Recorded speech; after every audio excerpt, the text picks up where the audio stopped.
I was in my mid-20s when this happened, but to explain it properly, I have to rewind a little. I grew up in a split-level home just outside Philadelphia, in a quiet suburban neighborhood, where everyone knew everyone, at least on the surface. Our house wasn't big, but it carried that American dream vibe, a patch of lawn, a driveway, and a garage that screeched whenever it opened.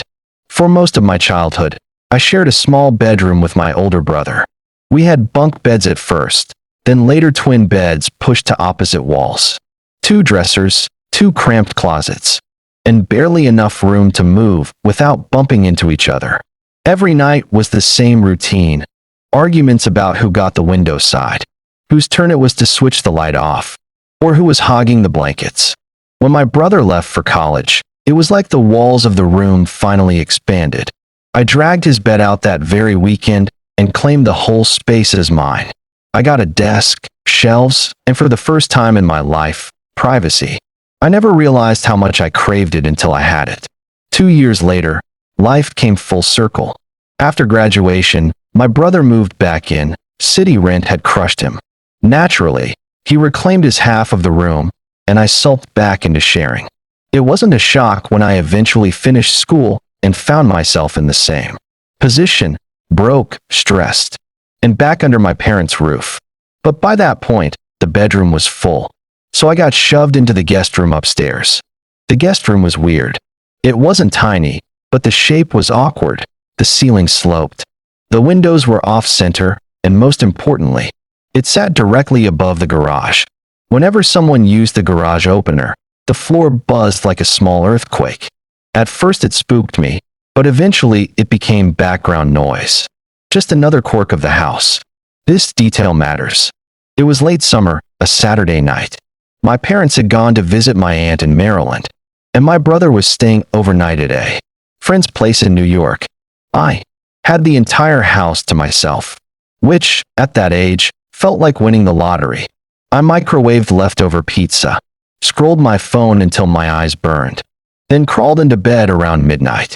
I must have dozed for 20 minutes when I felt the vibration. At first, I thought it was a dream, that half-awake state where everything is fuzzy. But then came the mechanical groan of the garage door opening. My eyes shot open. I lay still, staring at the ceiling, heart thudding. The garage opener had a remote and a keypad outside, but no one else was supposed to be here. My parents weren't due home until Sunday, and my brother was hours away. I slid out of bed and crept to the window that overlooked the driveway. Streetlights cast an orange glow across the pavement. The garage door was wide open. The driveway was empty. No car. No sound of footsteps. Just the yawning blackness of the garage, swallowing the glow of the light above it. I grabbed the nearest thing I could use as a weapon, a heavy Maglite flashlight I kept by the bed, and dialed 911 on my phone. Whispering, I told the dispatcher that someone had opened my garage and might be inside. The operator instructed me to lock myself in the room and wait. I nodded, but something in me refused to stay put. I needed to know who was in my house. I crept into the hallway, my flashlight trembling in my grip. The house was too quiet. Every creak of the floorboards under my feet sounding like a gunshot. From downstairs, faint noises drifted up, rustling. Maybe footsteps, maybe whispers. I couldn't tell. I inched down the staircase, each step like a countdown. My breathing grew ragged. The noise was clearer now, coming from the kitchen, drawers opening, cupboards closing. Whoever they weren't being careful. They were searching. I reached the bottom step and froze. A shadow stretched across the tile floor, tall and angular, swaying as if the person was pacing. My throat went dry. I tightened my grip on the flashlight, raised it like a club, and stepped into the kitchen. The man standing there jerked his head up in shock. He wasn't masked, just a scruffy stranger in a black hoodie. In his hands, he clutched one of my mom's jewelry boxes, already half open. For a moment, we just stared at each other. Then he hissed, "Get out." Before I could react, another figure emerged from the hallway. This one was taller, broader. My legs nearly buckled when I realized there were at least 2 of them. I swung the flashlight at the closer man. It connected with his shoulder, and he yelped, dropping the box. The second man lunged forward, grabbing my arm with crushing force. The flashlight clattered to the floor as he shoved me backward into the counter. My head rang from the impact. He pinned me there, his breath hot and sour against my face. "Stay down," he growled. But adrenaline is a strange thing. I twisted, kneeing him in the stomach with every ounce of strength I had. He doubled over with a grunt, and I shoved him off. I bolted for the stairs, screaming into my phone for the dispatcher to hurry. Behind me, I heard the slam of feet against the floor, the crash of something being knocked over, the furious shouts of the intruders. I made it halfway up the staircase before one of them grabbed my ankle. I kicked wildly, connecting with his wrist, and scrambled upward. By the time I slammed my bedroom door shut and shoved a chair under the knob, my lungs felt like they were on fire. The banging started immediately. The door rattled in its frame, the chair groaning under the pressure. I screamed into the phone, begging for help. The dispatcher told me officers were minutes away, but seconds felt like an eternity. Then, just as suddenly as it began, the pounding stopped. Silence fell over the house, thick and suffocating. I didn't dare move. Outside, I caught the faintest flicker of red and blue lights bouncing against the trees. The sound of sirens swelled until it filled the night. When the police finally forced the door open, I was crouched in the corner, trembling, tears streaking my face. The house had been torn apart, drawers overturned, cabinets rifled through, jewelry scattered across the floor. But the intruders were gone. The officers swept the property, but found nothing. No car, no footprints in the damp grass, nothing. It was as if the night itself had swallowed them whole. Later, as I replayed the events to the detectives, one chilling detail gnawed at me. The garage keypad outside had been broken for months. The only working openers were the two remotes, one in my parents' car, one in mine. Mine was locked in my glove compartment. No one should have been able to get in that way. So how did they? I still don't know. And that's what keeps me awake more than anything, the thought that whoever they were, they knew more about my home than they should have. I've lived in some questionable apartments before, but nothing could have prepared me for the duplex I moved into last year. It wasn't in a bad neighborhood, actually. It was a quiet little suburb about 30 minutes outside of Philadelphia. Tree-lined streets, people mowing their lawns on Saturdays, kids riding bikes up and down the sidewalks. From the outside, the building looked ordinary. White siding, dark green shutters, and aging but functional porch light. It was one of those older duplexes built in the 1950s, the kind that had been divided into upper and lower units long after construction. I rented the lower apartment, which meant my bedroom window looked out at ground level, practically brushing the tops of the shrubs planted along the foundation. I'm in my early 30s, single, and at the time, just happy to find a place that was affordable.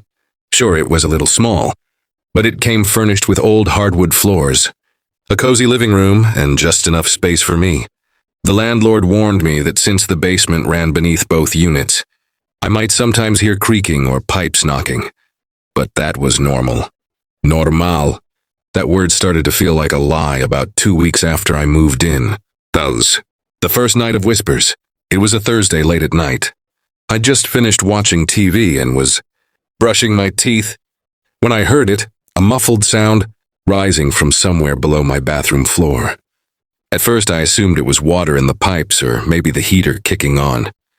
But then the sound stretched into something that made my stomach tighten. Whispers. Not one voice, two, maybe three, all overlapping in a hushed conspiratorial tone. I froze, toothbrush still in my mouth, trying to make sense of it. My rational brain told me it had to be neighbors. Maybe someone outside, but the cadence was unmistakable. The voices were beneath me. I remember crouching down, pressing my ear to the floorboards. For a moment, the whispers went silent, like whoever or whatever was down there knew I was listening. Then, very faintly, a man's voice muttered something I couldn't understand, followed by a low laugh that sent goosebumps racing across my arms. I slept with every light in the apartment on that night. Those rational explanations. Over the next few days, I convinced myself it had to be something logical. Maybe sound was traveling through the vents, or maybe the upstairs tenant had friends over and the noise was echoing strangely. I clung to those explanations because the alternative, that someone was actually in the basement directly under me, wasn't something I wanted to face. Still, curiosity got the better of me. One Saturday morning, when the sun was out and the world felt safe, I went outside and found the basement door. It was on the side of the duplex, half hidden by overgrown hedges. The door was locked, rusted padlock and all, and the landlord hadn't given me a key. He'd said the basement was for maintenance only. I tried peering through the narrow windows along the foundation, but they were clouded with dust and grime, impossible to see through. That should have reassured me. Locked door, nothing to worry about. But deep down it made the unease worse. If no one was supposed to be down there, then what had I heard? Those. Escalation. By the third week, the whispers were no longer occasional. They came almost every night, usually between 11 p.m. and 3 a.m. Sometimes they were faint, like a radio left on in another room. Other times they were clear enough that I could almost make out words. Though never fully. I'd lie in bed staring at the ceiling, my heart pounding, straining to hear. One night the whispers turned into footsteps. Slow, deliberate pacing beneath my floorboards directly under where my bed was. The creaking was subtle but distinct, like weight shifting across old wood. I held my breath, terrified to move, every nerve in my body screaming that something was wrong. And then, as if to confirm it, I heard a soft knock from below. 3 taps, rhythmic, like someone was acknowledging my presence. I didn't sleep at all that night. Those. Calling for help. I told myself I needed to bring it up with the landlord. When I finally worked up the courage, he brushed it off. Old house, he said. Creaks, pipes, drafts. You'll get used to it. When I insisted I was hearing actual voices, he laughed. You've been watching too many horror movies. That basement's locked tight. Nobody's down there. He refused to give me a key, saying there was nothing to see. It was maddening. I started questioning myself. Was I going crazy? Hallucinating from stress or lack of sleep? But then something happened that erased any doubt. Those. The hand through the vent. One night around 2 a.m., I was in the living room trying to read. Desperate to distract myself, the whispers started again, faint at first, then growing louder. I glanced toward the floor vent near the wall, the one connected to the basement. That's when I saw it. A pale, dirt-streaked hand slid up through the slats of the vent, fingers curling outward like they were reaching for something. I dropped the book and scrambled back so fast I nearly tripped over the coffee table. My heart was hammering in my throat. The hand lingered for a few seconds, twitching, before retreating back into the darkness below. I couldn't breathe, couldn't think. All I could do was grab my phone and dial 911 with shaking hands. Those. The police visit. 2 officers showed up about 15 minutes later. By then, of course, the basement was silent. No whispers, no hand, nothing. I must have looked insane. Pacing in my pajamas, pointing at the vent. Rambling about hands and voices.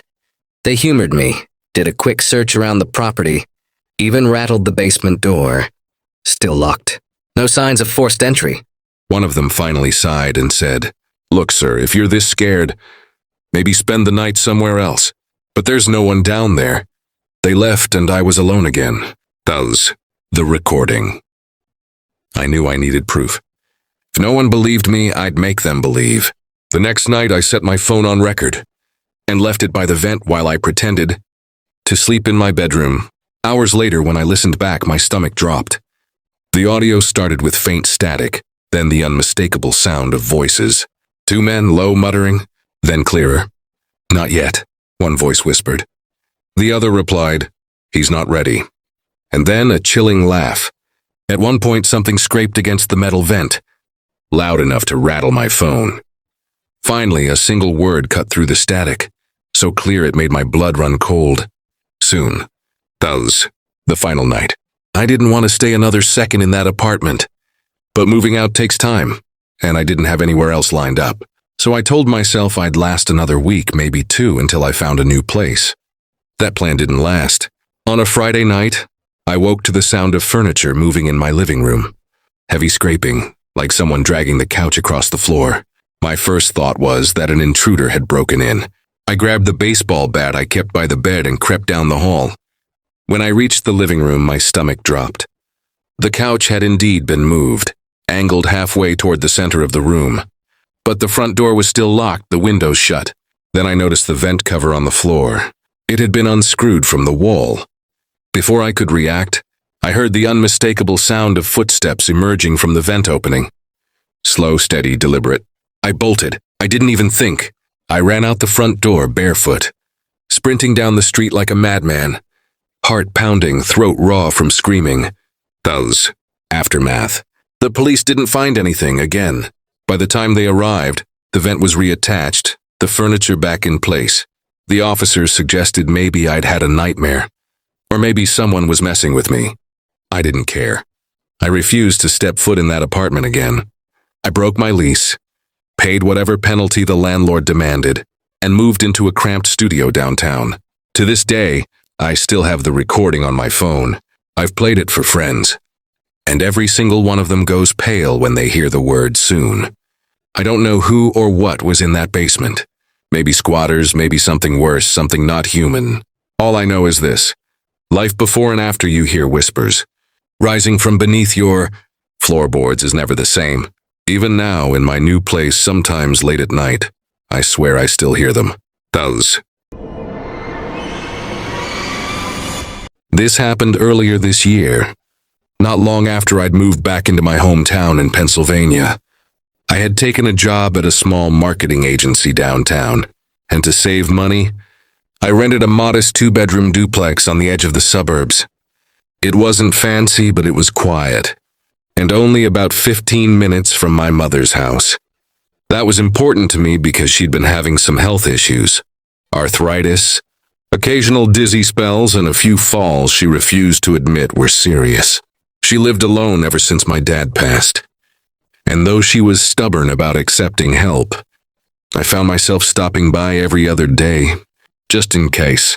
On a rainy Thursday night in March, something happened that still makes my stomach knot when I think about it.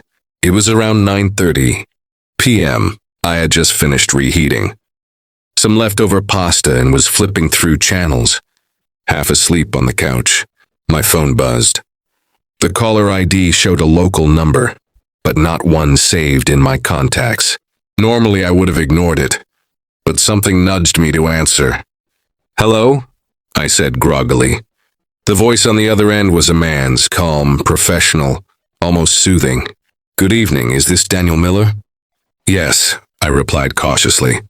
"This is Officer Hayes with the Harrisburg Police Department," he said. "I'm calling because your mother, Patricia Miller, has been involved in a minor traffic accident on Route 322.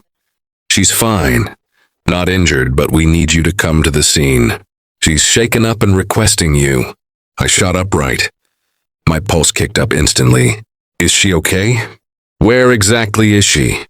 He gave me a location, a mile marker I recognized just 20 minutes away. The man reassured me again. No injuries. But my mom was nervous and asked for me personally. Something in his tone was convincing. He knew her full name, the correct spelling. He even mentioned the make of her car, a tan Toyota Camry. Every detail lined up. I didn't even think. I grabbed my keys, slipped on a jacket, and bolted out the door. I didn't bother locking it. The drive was tense. Rain streaked across the windshield, wipers squeaking at full speed. My thoughts ran wild. Was my mom scared? Had someone hit her? Was she sitting on the side of the road waiting for me? But when I reached the location, all I saw were empty stretches of highway and wet asphalt gleaming in the headlights. No flashing police lights, no wrecked vehicles, no sign of my mom's Camry. Confused, I pulled over and dialed her cell. She answered on the second ring, groggy like I had woken her up. "Danny, why are you calling so late?" Relief and dread crashed together in my chest. She was fine, home. She hadn't been anywhere near the highway. I told her what the caller had said. My mom swore she hadn't been in any accident. She'd been reading in bed since 8 p.m. That's when my stomach dropped. Someone had deliberately lured me away from my house. I whipped my car around and sped back home, every red light feeling like an eternity. My heart hammered against my ribs. The rain made the roads slick, and more than once I nearly skidded as I pushed the speed limit. When I finally turned onto my street, my worst fear became reality. My front door, which I knew I'd pulled shut, was standing wide open. All the lights inside were off. I slammed the brakes, jumped out, and ran inside recklessly. The living room was ransacked. Couch cushions slashed open, drawers yanked out, papers scattered. My television was gone, my laptop missing. But it wasn't just valuables. Something far more unsettling had happened. Every framed family photo on the wall was empty. The frames were still there, but the pictures had been carefully removed. Upstairs it was worse. My closet was emptied, my clothes tossed everywhere. My bedside table drawers were pulled out, and my passport, birth certificate, and even an old shoebox of letters from my dad were missing. It wasn't a simple burglary. Whoever came in knew what they wanted. Foi. I called 911 with shaking hands. When the officers arrived, they swept through the house, but the intruders were long gone. No signs of forced entry, which meant either I hadn't closed the door properly, or more disturbingly, someone had a key. The officers were sympathetic but skeptical. Could be kids, could be someone you know. We'll file a report, but honestly, most of this stuff isn't traceable. I showed them the caller ID from earlier. The number came back as unregistered, likely a spoofed line. One officer asked, "Do you know anyone who'd have this much detail about your family? About your mom's car, her medical history?" I shook my head, but inside I felt sick.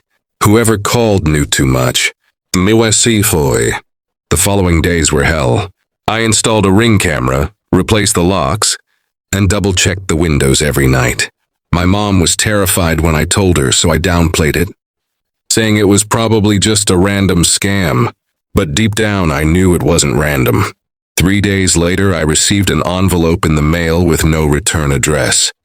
Inside were 3 photographs. The first was me, sitting on my couch eating pasta, the same night of the phone call. The second was my mom, watering her garden a week earlier. The third was a picture of both of us, taken through her kitchen window while I was making her tea. I dropped the photos instantly, my hands trembling. Whoever had been in my house hadn't just stolen things. They had been watching us for weeks. I gave the photos to the police, but their response was frustrating. Could be harassment, could be related to the burglary. Keep your doors locked and call us if you see anything suspicious. That was it. Nights became unbearable. Every creak in the house made me sit up in bed, clutching a baseball bat. Every motion detected on the Ring camera sent me bolting to check my phone. But nothing else happened. No more calls, no more letters. Just silence. And sometimes silence is worse, because I knew in my gut, whoever did this wasn't finished. They had wanted me out of the house, and they succeeded. They had taken things that weren't valuable to anyone but me.